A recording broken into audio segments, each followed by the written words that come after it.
Hi, everyone. Welcome back to another episode of Healed and Chilled. And we have another awesome and amazing, wonderful special guest today. And you guys already know how I like to do it. I like for the guest to have control of the narrative. So, if you would, in your own words, from your own point of view, can you please introduce yourself and we'll dive right into the interview? Okay, I am Dr. Ed Feinberg. I've been practicing dentistry for a very long time. I grew up in dentistry. My father was a master and pioneer of full mouth reconstruction and crown and bridge dentistry, Oh, and wow. I was trained completely differently from everybody else, and I work differently and think differently from almost everybody else. Mm, I have more than 100,000 pictures of crown and bridge cases that go back to 1950, where all the teeth were prepared and handled the same way, and the cases followed for decades with x-rays. And I oh, don't know a wow. single person in this country who has follow-up of that magnitude. In fact, Mm-mm. when you go to most of the lectures or read the articles, they don't show any follow-up. And all you get to see is how pretty the cases look when they were inserted. And for me, if they don't hold up, Mm, then that's not a real success. And what does it for me, and the reason why I love dentistry, is because I get to see my patients come in year after year for their hygiene visits, and I get to watch the work that I mm, did last in health. And there's no better mm, feeling in the world than that. And I'm very mm, opposed to a lot of what I see in my area of dentistry. I can't say that's true for all areas because in some areas they've made huge strides. But to me, my mm, area, it's all about basic principles. And the really good basic principles came from dentistry's roots. And mm, my profession has gone in a completely different direction. And they're not paying attention to the basic principles, and they're all having a great deal of difficulty with crown and bridge. So much so that they would rather not do crown and bridge and extract all the teeth and place implants. And what mm, I'm watching now is horrifying because we started to do implants when they first came to this country in the early 80s. And I mm. know they are no panaceas. I know that they're not lifetime. I've had the patient Oh, who wow. lasted for 20 years. And Hmm. for example, like, I have a teaching website, which is www.theonwardprogram.com. And I teach courses in Crown and Bridge on the website, but I also have a monthly blog. So I just wrote this blog for this month, and I tell the story in my blog about this article that was in one of the dental magazines. And they show the before x rays, and that patient had a good mouth as far as I can determine. And when Hmm. I look at a patient and what I consider a good mouth is a mouth that has a really good foundation. And Okay. in dentistry, the foundation is the bone and the roots. Like if you were going to build a house, you would Hmm. need a good foundation to build a house. So in dentistry, it's the bone and the roots. So if you have good bone and good roots, you can restore those teeth, and that's a good investment. And Mm. the people where they're in trouble is when they have periodontal bone loss and they have poor roots, or they were born with poor roots, roots that are pointed like nails, have less support than roots that are curved like screws. Oh, That's wow. yeah, it's straight engineering. So, like for Mm. example, if you had a strong mouth and you had a mouth with long curved roots, that patient, if they get a little bone loss, they get away with it. But if the person has the short roots that are conical and they get a little bone loss, the effect is magnified. And Oh, so, wow. in order to save those patients' teeth, you have to employ all kinds of measures. And Crown and Bridge, we stick to basic engineering principles. So one of the things that I do is bring the forces up close to the bone. So when I do dentistry, you could see how the dentistry actually looks like it's sitting on the bone.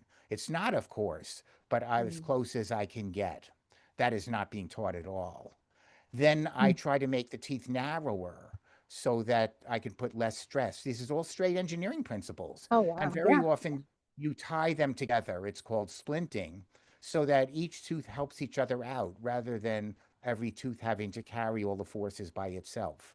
So a lot of Mm, those patients with weak mouths, I can show that cases lasted. They're like miracles where you wouldn't expect that. So okay. I really believe that patients should have choices, and that um, that doctors should work with them to do what's best for them. Mm, And because I could show miracles on saving patients' teeth that most people would say, "Oh, you can't save those and extract them." I can save those teeth that are flush with the gum. I don't care about anything that's sticking up above the gum. I care mm, about what's below. That's the foundation. But every dental school teaches to hang your crowns off of whatever's sticking up above the gum. And if you don't have enough tooth structure above the gum, they can't do it. So when I make crown and bridge, I make crown and bridge that gets a good grip on the root under the gum. And mm, the crowns are shaped like mason jar covers on the same principle. So I almost never get decay under them. My dad's teacher did this, and I see them all having trouble. And part of the reason is that when they started teaching dental students, they they came across and they thought maybe there were techniques that they could do that would be easier. So they came up with this mm. impression with the elastic and the cord, but they Okay. can't get down far enough. So they're having all kinds of problems with crowns falling out and decay under their crowns. And these are things I never have problems with. My dad never had problems with, and neither did my dad's teacher. So it Oh, pains me to see so many dentists having difficulty with problems that were solved in the 1930s. When you and you know what's even sadder yeah. is nobody will listen. Mm, So I started to tell you this story about what was in the magazine. So it showed this patient. This patient had a really good mouth from my perspective, good mhm, long roots and good bone. And I could have easily restored that patient's mouth with no implants. And they would have been a lot better off because what they did was they extracted all of the teeth and then they put a couple of implant fixtures in, which they uh-huh. call like all on four or all on X if it's more than four implants. And they build these big superstructures, which not only have to replace the roots, but also the gum and the bone, some of it which Oh, is missing. wow.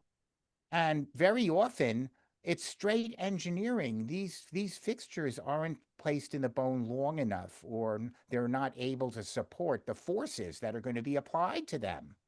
And then they Mm, make these superstructures so that you can't even clean around them. And that's not what came to this country when Dr. Brannemark first um, invented the implant from in Sweden and brought them here to this country. And while it doesn't have to be done exactly the way he said, it does have to be done with basic principles of engineering and hygiene. And yeah. that is not being done. I think most people today, they care only about economics and workflow instead of health and Yeah. longevity. And I'm horrified, and I can't get anybody to listen to me, and I can't get most of my profession to take my courses either, because all they want to do is implants. And the companies that manufacture implants, what do you think they want? They Implements. want to sell implants. So they're Mm-hmm. sponsoring all the continuing education courses, Oh, and wow. all of the main continuing education venues are seduced by the money. Yep. That's what's going on in my Yep. profession. And I think it's sort of a symptom of what's kind of going on in the whole country. And so I really am on a crusade to try to turn all of this around. Mm, And one of the reasons why I like to do these podcasts is because I think that patients should know what's going on. And I yep. want them to think about what they're being told. And Mm, if they don't like what they're being told, if somebody said, well, we can't save your teeth, maybe another practitioner can. And what I've noticed is mm, that for some crazy reason, patients are more than willing to accept a medical second opinion, but not so much dentistry. They'll do whatever their dentist tells them to do. Like we all doing the same thing and we all have the same knowledge and skills and expertise. And that's not realistic. We're no different than the physicians are. I could do things that Mm, most of my colleagues think are impossible because I don't think like they do. I was trained mm, completely differently, and I don't have the same myths and misconceptions that they have mm. all been indoctrinated with. And that's what I have against the dental schools because they have indoctrinated students, and they don't teach them how to think critically. So Yes. everyone gets, the same thing. Yes. Keep going. I'm just agreeing. Yes, yes. Yeah, and I'm against that kind of thinking. I know from being a doctor for so many years and having not only implant skills in my armamentarium, but crown and bridge skills in my armamentarium, how Mm, difficult it is to pick and choose what's really best for each patient. You have to spend time and listen to what they're saying, what their needs and concerns are, and spend time finding out what do you think would be the best approach for them. Sometimes that takes me several visits to try to come up with what I think would be best for them. And a good mm, yardstick for me, which I think every dentist should ask themselves, what would you want for yourself if you mm. were the patient sitting in the chair? Because I think that the invasive procedures that they're putting this patient through, would they go through them? Because I know I wouldn't. I also have choices that I could offer patients with implants where I don't have to put in so many, where I can make it more like a regular case. And I can't get anybody to listen to me. One of the things that's so sad, it's so, so sad. One of the best cases in dentistry that was ever invented is something called a precision attachment case, which is a type of removable because the mouth's anatomy in some areas doesn't allow you to put good implants in, especially the Mm. upper where the bone is spongy and the sinuses are in the way. So you can't Oh, put good wow. long implants in. And in order to put any implants in, it's a whole big thing. You got to lift up the sinus membrane and shove bone grafts in there and wait for that to heal and then place the implants. And it's not really a good thing. And on the Mm, lower, you have not maybe not enough bone above the inferior alveolar nerve. And then you also can't place good long implants in those areas. And if you can't do that, they shouldn't be done because you're just going to have a failure. And mm. I don't think that's fair to put people through all this surgery and problems and then have it fail. And especially a lot of patients are reaching financially to do Yeah. dentistry. And there's plenty of things that we don't know the answer to that when you do know the answer to, you have to follow through. And they're counting on you to follow through. I always took that Mhm. very seriously. And I tried, very often. So I mentioned that we had a different kind of case called a precision attachment case, Mhm. specifically designed for these situations where you can't, and you could restore the entire arch with 3 implants placed in the front of the mouth, where you have good bone, and you could make a regular fixed bridge that they wouldn't even know the difference whether they had teeth or not, and a removable that's different from what everybody else is doing out there because it has no hooks or clasps. It has a Mm, simple male female, and which is ingenious. The way it's designed, it's the angle of how you take the removable in and out is tilted in 2 directions.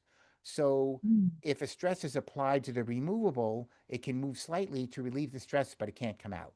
And it's worn 24 hours a day, and nobody knows you have it. And only take it out for hygiene. That was invented in mm, 1906. And I can show how these worked on the worst teeth you ever saw and lasted decades. So it's a no brainer to use with implants. But I can't get anybody to listen to me. No one will listen. And yet mm, this has the best track record for longevity of any kind of case. And isn't this sad? In fact, the company that made the attachment for all these mhm, years stopped making it. They stopped making a lot of quality instruments and things that we need to do quality dentistry, mhm. because all they care about now is their bottom line and Yep. catering to the lowest common denominator. That is all they care about. What will make them money? And like for example, I take all the impressions with copper tubes, which people will say, "Oh, you're old-fashioned." Well, I they don't get the results I get, and that's the only way I Mm, can get an entire impression of the root surface above the bone and below the gum. But mm, there is some hope in that.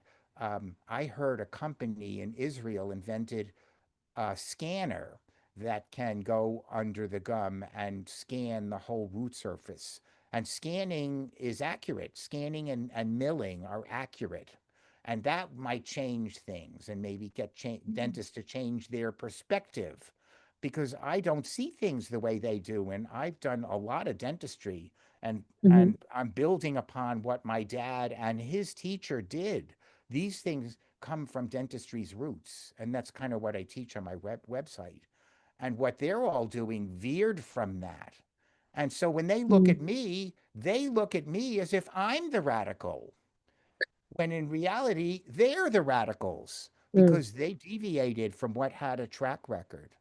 And now everyone just marches in lockstep. No one questions anything.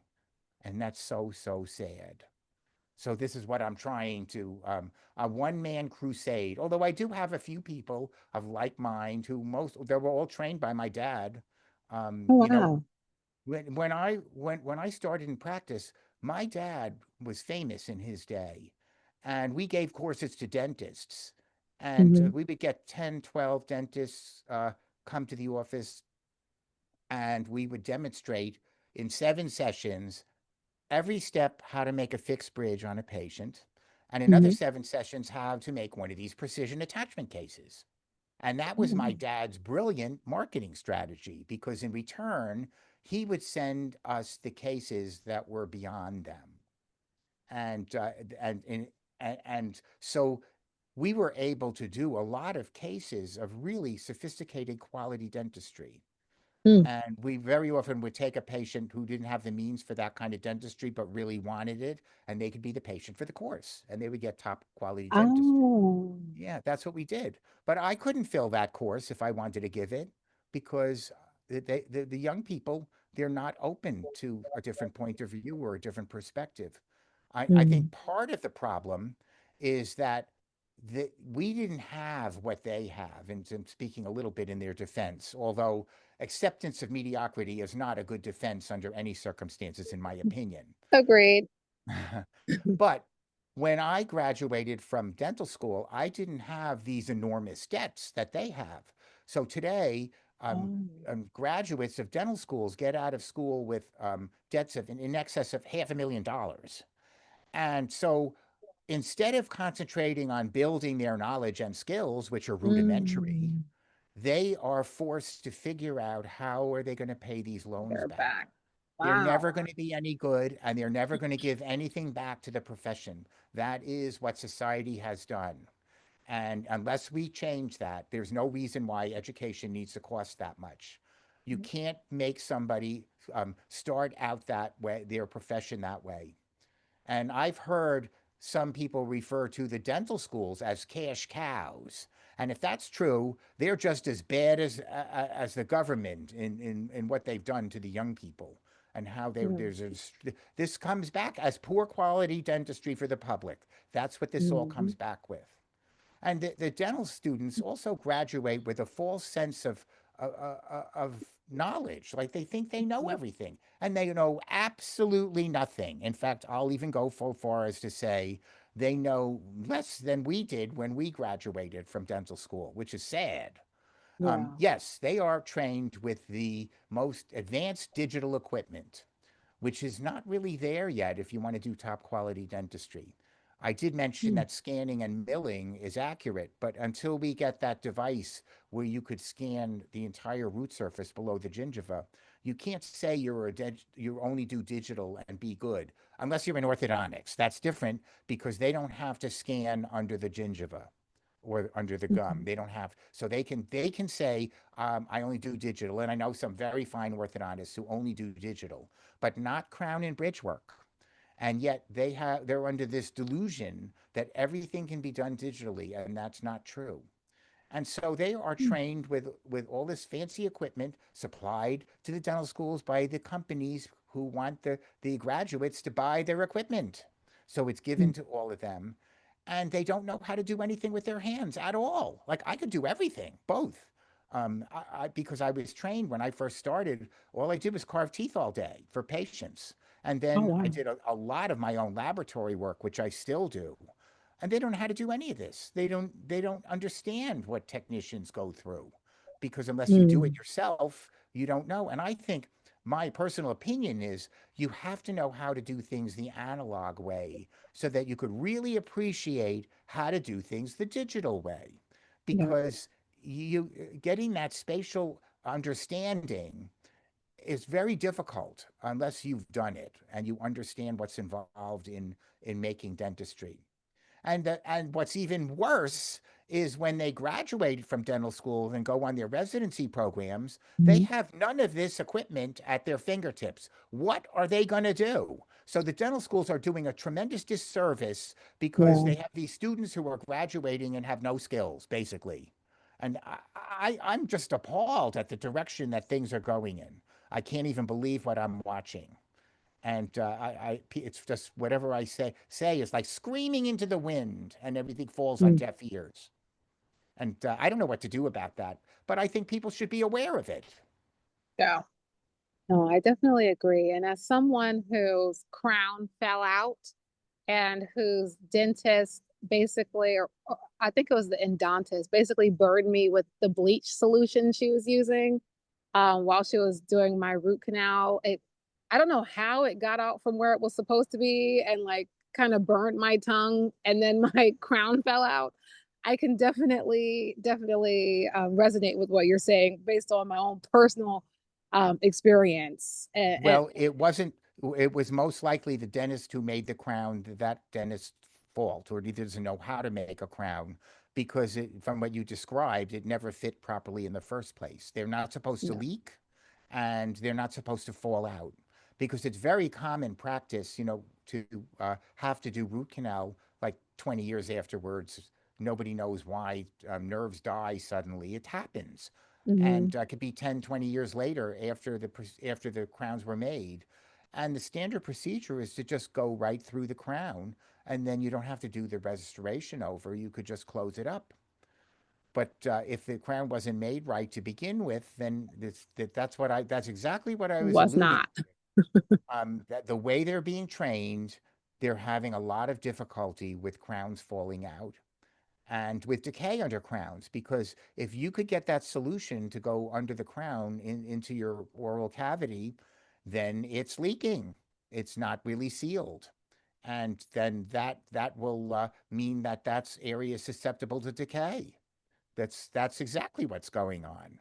And my dad's teacher didn't have that. Think about that. Are we Yeah, really that's making crazy. progress? Are we really?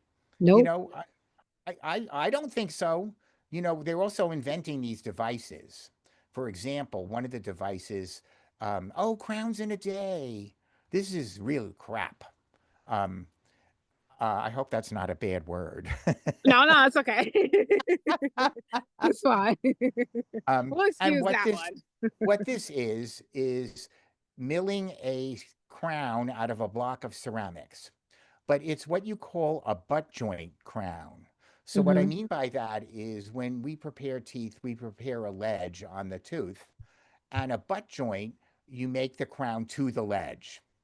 Well, those can never be sealed. Bacteria are like 2 to 10 microns in length, and Okay. the best we could hope for is like 120 microns.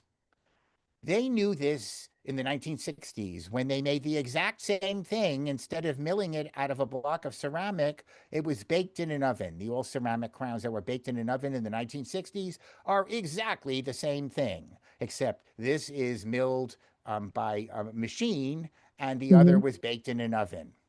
You think we didn't know what was wrong with those things? So now I said when I make crowns, I make them on the model of the mason jar cover so that the margins go beyond the ledge Mm. onto uncut tooth structure and seal the tooth like a mason jar cover would seal a jar. exactly the same principle. That's why mason Oh, jar covers work. You can't do that with ceramic material because in the thin sections that you would need, it will break. yeah. And so, but now the reason why everybody's doing it is because they don't know this. They don't know where dentistry came from. Mm, And so everyone accepts this as acceptable dentistry. And don't yeah. you know that some company in Connecticut invented a robot to prepare the tooth on a patient, mill out the crown out of a block of ceramic, and cement it without a human being? I Think did about not how know. yeah, and they're conditioning everybody to think this is good dentistry when it is not. And I'm against this. Somebody Yeah. has to stand up and say these things. In Yeah. fact, I'm from New York originally, even though I live in Arizona now. And we used to have this talk show host. His name was Bob Grant. And he always used to say, somebody's got to say these things. It has to be me. Mm. And, and, and that's what I'm doing. Somebody As has it to say should. these things. And because I know the difference and because of my background, it does have to be me.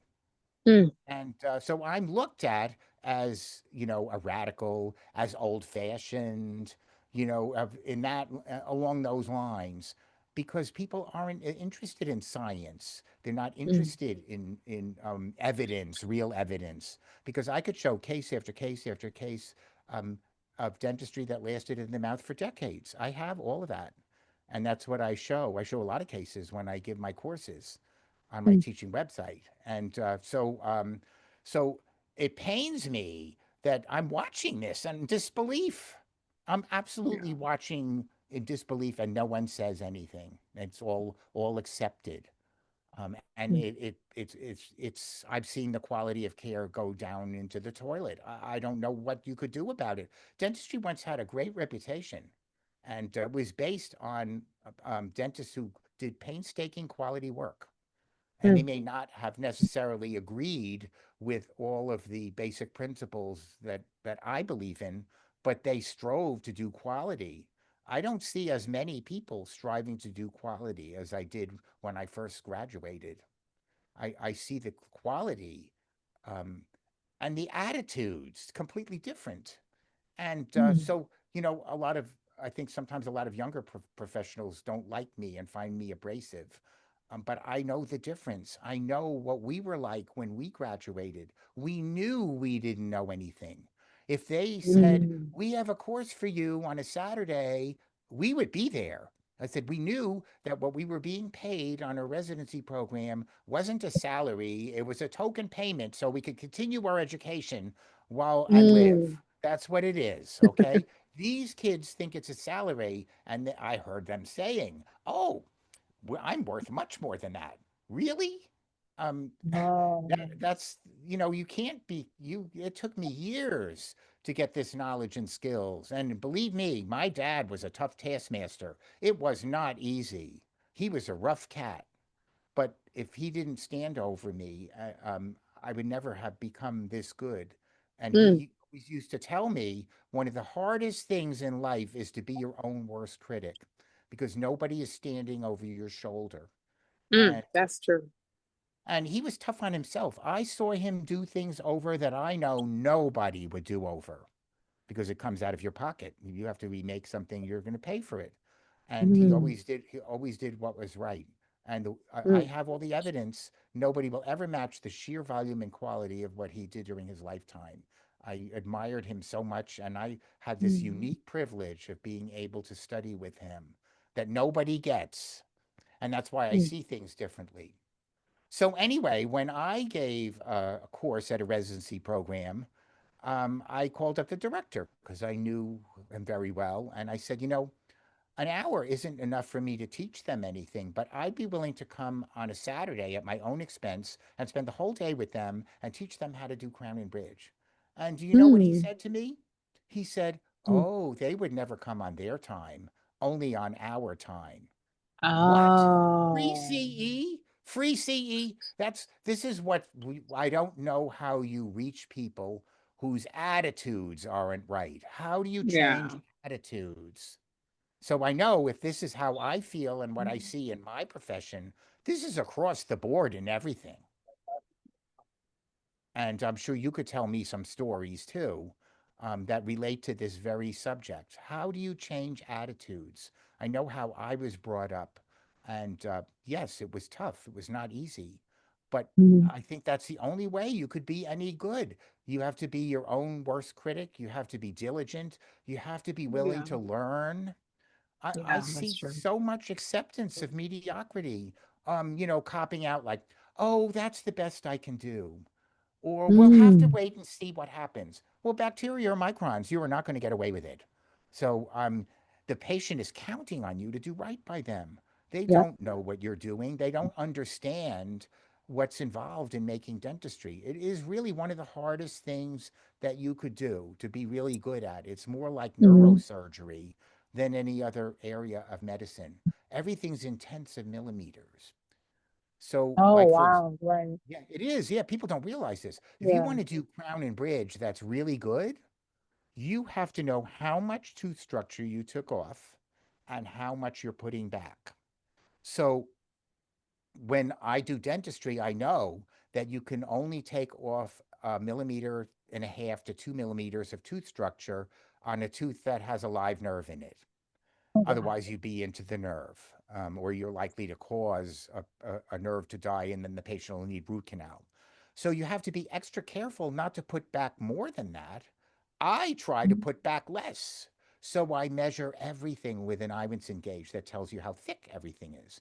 And I guarantee you, if you walked into any dental laboratory with one of these Ivinson gauges and you measured the thickness of all of these teeth, you'd be horrified that they were 3 and 4 and 5 millimeters thick. And that's how they make everything too big. But one of the things that will help a patient, especially who has had periodontal problems, is making the teeth smaller. So I try to put back less than what was there Mm. before to put less stress on the roots and the bone. You have to be really good and pay very, very close attention to detail in order to do that. But that's what will bring success.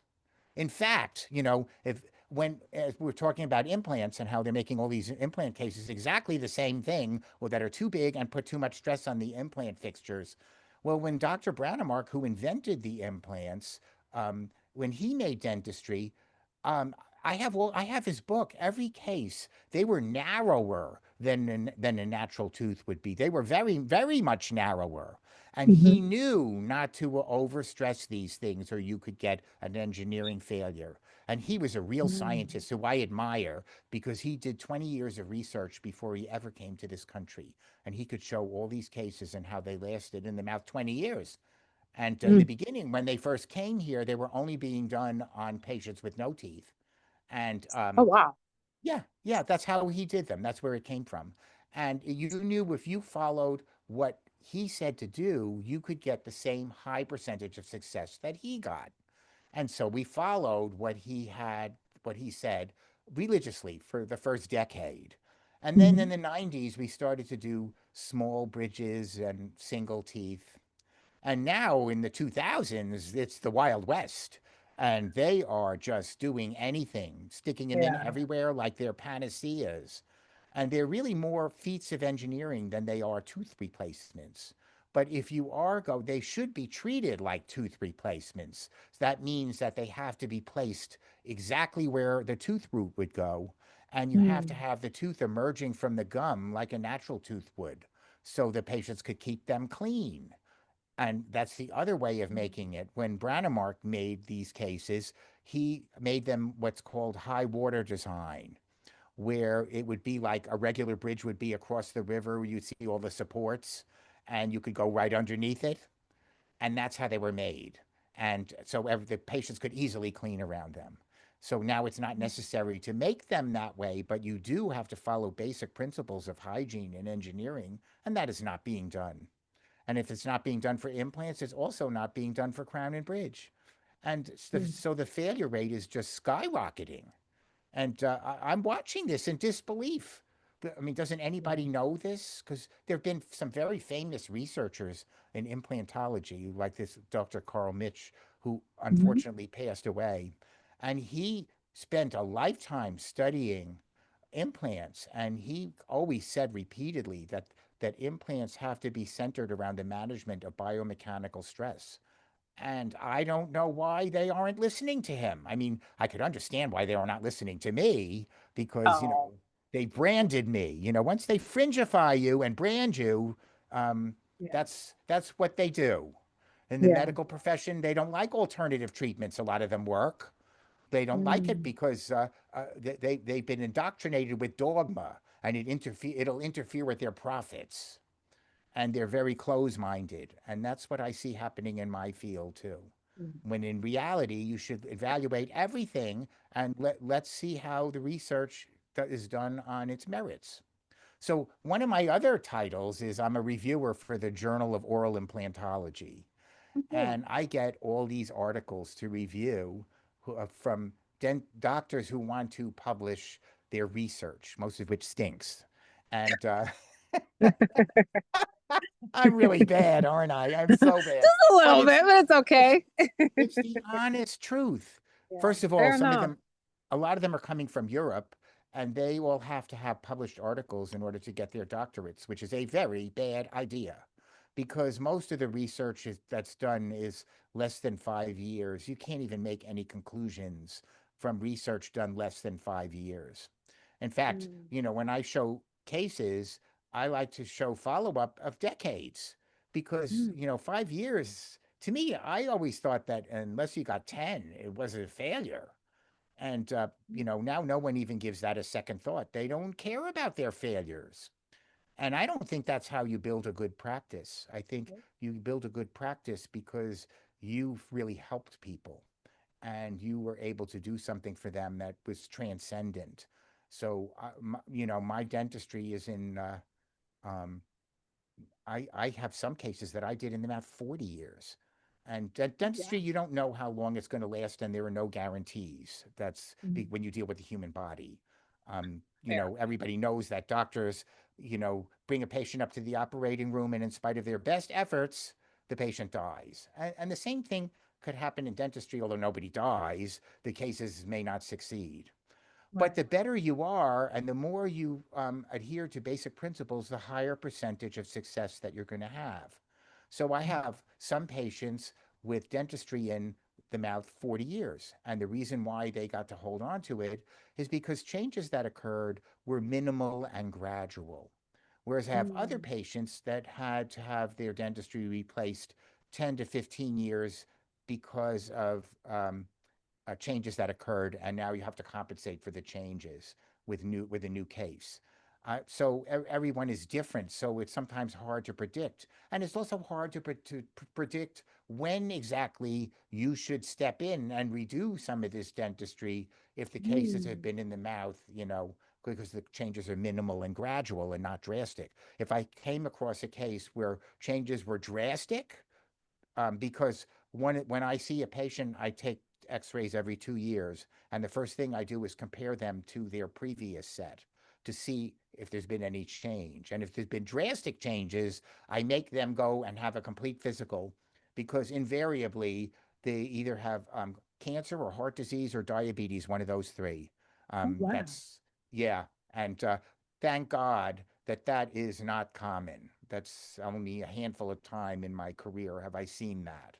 But there Mm, also are some patients that experience periodontal bone loss for reasons that we don't know the answer to, that may be genetic.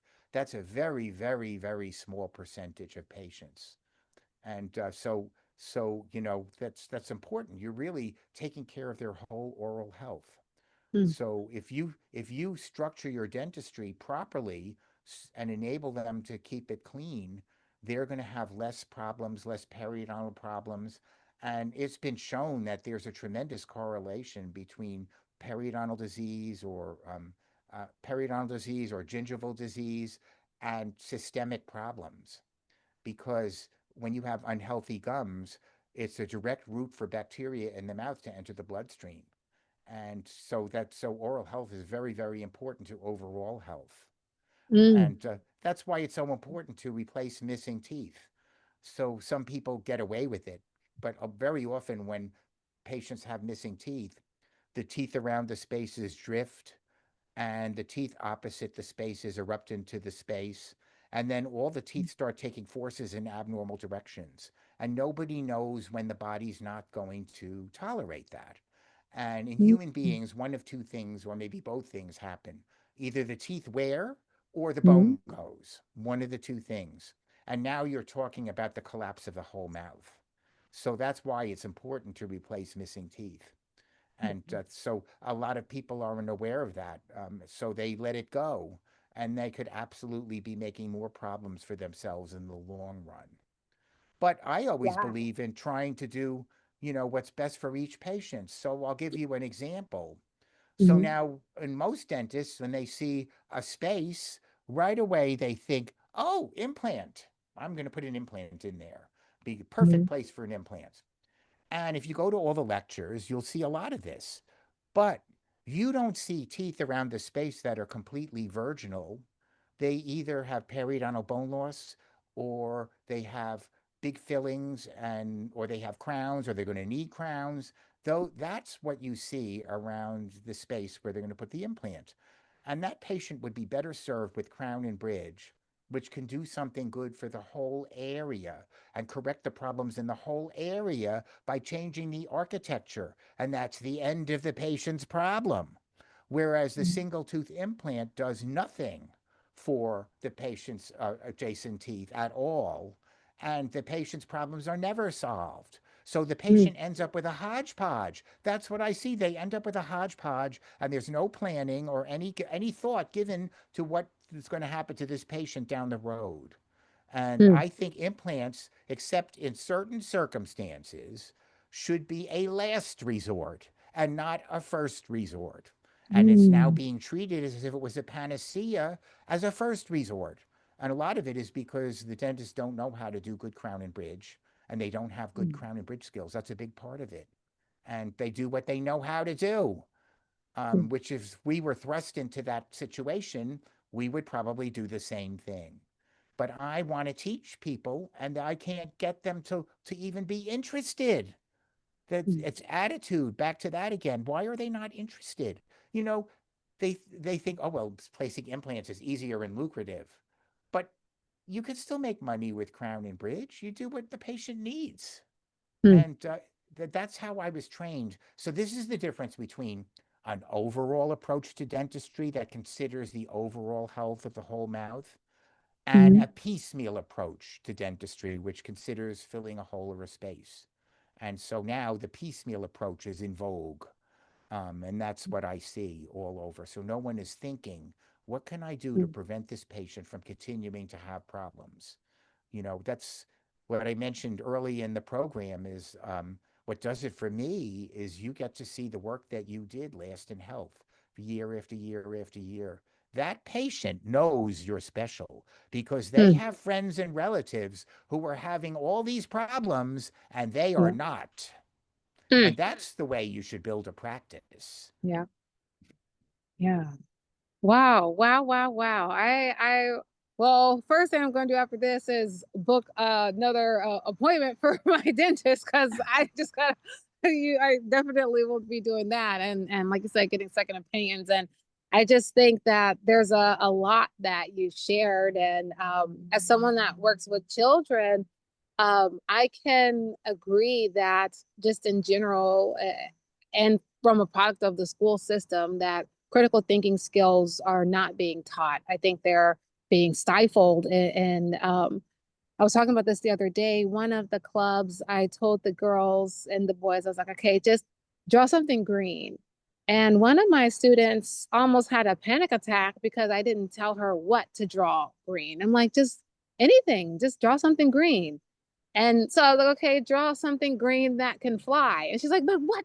Like, and she starts like panicking a little bit. And I'm like, this is just for you to be creative and guide yourself. Like, I want to teach them critical thinking skills because they're being told what to do, but not necessarily taught how to think, taught how to reason, taught how to criticize themselves and be disciplined within themselves. And so I think you bring up a good point. And I think it's because society wants workers. They don't want people who can think for themselves, who challenge the status quo, who dare to ask questions like, well, why are you telling me to do this when this other thing makes sense? It's like, no, no, no, do this thing.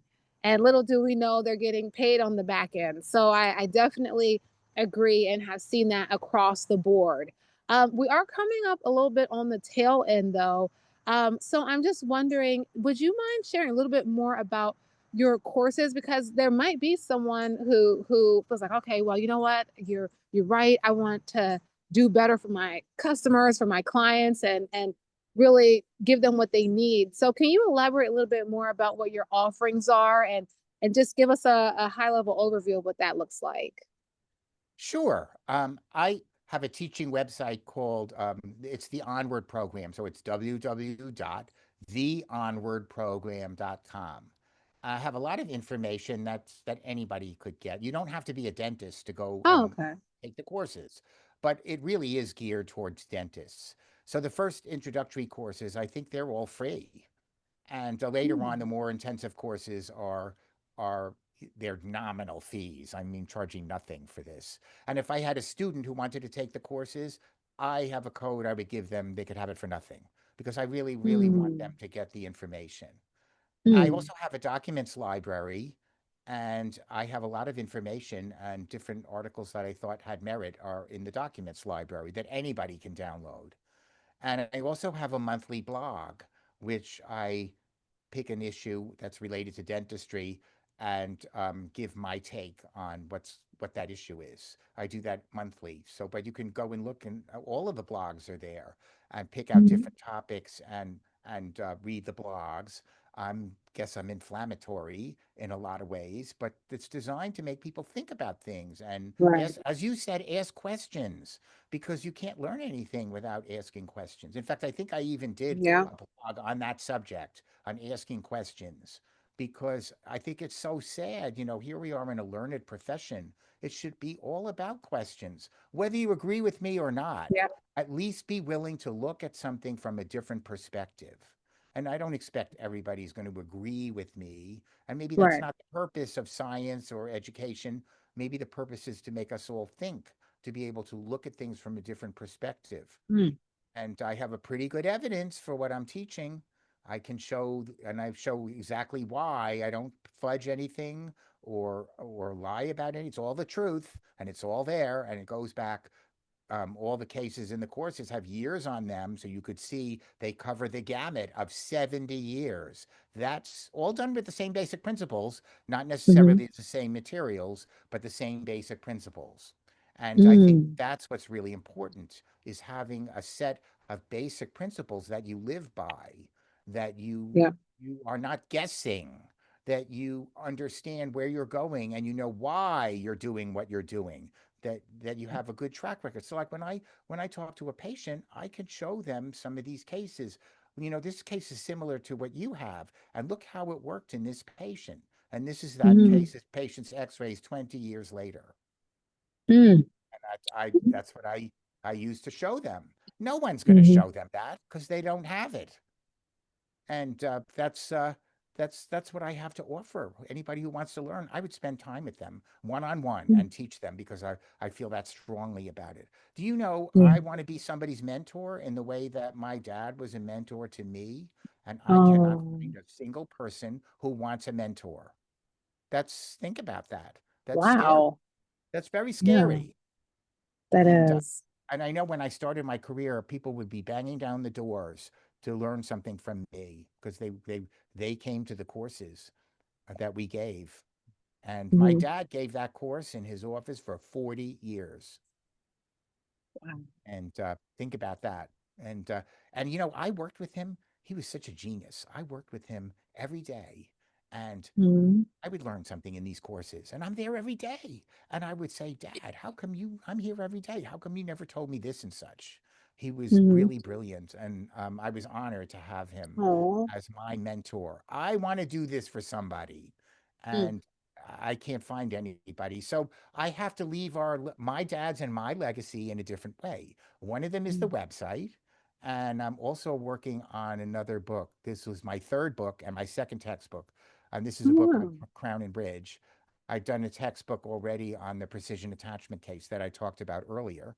And then I Hmm. also have a book of essays, which is a book of really the blogs from my website from the last couple of years. Mm. And I learned from doing that. I think I'd like to do another book on essays. Now I know how to do it better, and I would pick the essays better and make it shorter because it was too long. And but Mm. that's how you learn. I learned a lot Yep. about things that are related or not really related. I take courses in public speaking because I'm not that great a speaker, and I want to be better.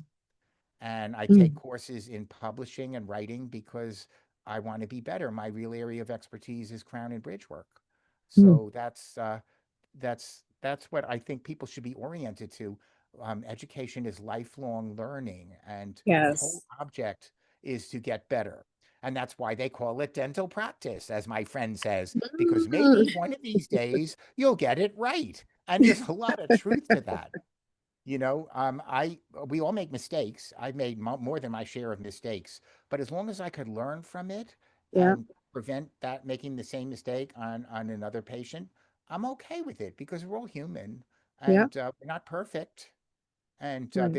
there's usually a reason, although not always, but 99% of the time, why something went wrong. And if you could find out and figure out what that was, then you could learn something from it. And that again boils down to the attitude that you have to have. Doesn't mean not taking responsibility. So if I make a mistake and all I have to do is do it over, I'm going to do it over. I would never put in anything in that wasn't the best I know how. I'm not even going to Right. think twice about it. And some people think, oh, you're a neurotic perfectionist. And I am, but I also know where to draw the line too. Right. But without being some kind of perfectionist, you can't be any good. I think Mm. that's how I was trained. And my dad Yes. was hard on himself. So he had a temper. He liked to yell. But he was like the pussycat wearing the lion suit. And once I discovered his secret, we Mhm. made a great team because I understood him. Oh, I love that. Wow. Well, this has been a really, really informative dialogue. And I like to end these with I have three cliche questions that I definitely ask everyone. So the first one is, excuse me, if you could think of a time where you were younger and you were in a dark space, what's one piece of advice that you know now that you wish you would have known back then? I would say that the worst case scenario rarely happens. Mm. And we spend a lot of time worrying about things that never materialize. And that's I'm guilty of that. And that's a waste of time and effort and also not very good for your own health. So I would advise, there's nothing life and death. Most of the time, it's not about life and death. And Yeah. whatever happens, you're not going to, we be go to the inquisitor and end up in a prison for. So and it usually doesn't turn out the way you thought it would. The worst case scenario rarely materializes. Yeah, that's actually like such good advice because especially when you're younger, it feels like everything from the smallest thing is like the end of the world if it doesn't happen, or the end of the world if it does happen. So I think that's a good perspective. I guess Um, it's human nature. probably so. So my next cliche question is the internet works mysteriously just like the universe. So we never know who is gonna watch this or who's gonna listen to this. It could come across anybody's desk. Is there any person or organization that you would really like to work with? Dentists everywhere, especially who are interested in crown and bridge work. I'm very involved in a lot of dental organizations. I'm Mhm. involved with the Central Arizona Dental Association, the Arizona Dental Association. I'm vice president of the Dental Editors Oh, Association, wow. and they just made me executive director of the Dental AI Association. Oh, okay. So I want them all to know I'm very concerned about how some of this technology, particularly AI, is going to be applied to dentistry. And I hope Mm. that I can have a say in how the future is going to develop. Yeah, I love that. All right. And then the last question, even though you kind of mentioned it already, and I'll be sure to put your links in the description. If someone wants to work with you, ask questions, or stay tuned with all the things that you're doing from your blog to your books, the textbooks and things, what's and the courses, what's the best way that they can contact you? And then what's the best way that they can access all of your work? Oh, well, my email address is ed, at the onward, onward, program.com. And my website is www.theonwardprogram.com. And if they email me, I will respond. If I could help them in any way, I would be more than happy to help. And I also have two books on Amazon.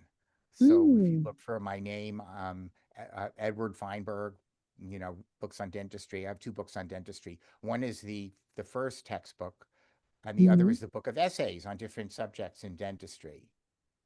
Wonderful. And it sounds like you are very well versed in dentistry. And it sounds like you also got that from your dad.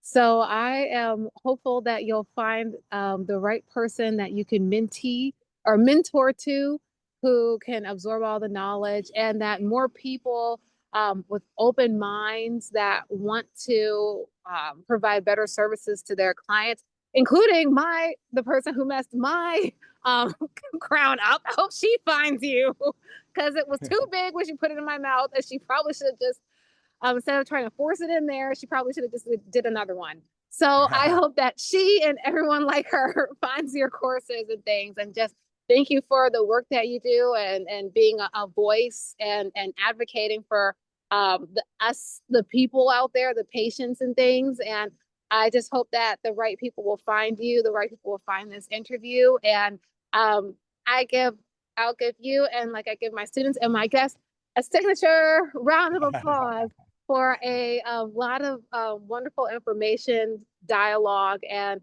one thing that I know everyone also really heard is to get second opinions too, because I don't know anybody really that's gotten a second opinion on what a dentist said because you just say, "Oh, well, you know what to do," and apparently they don't always, from my own personal experience as well. So I just wanted to thank you for sharing your knowledge, your wisdom, and for going against the grain because sometimes that can be hard when everyone's telling you go right and you're like, well, maybe we can go left.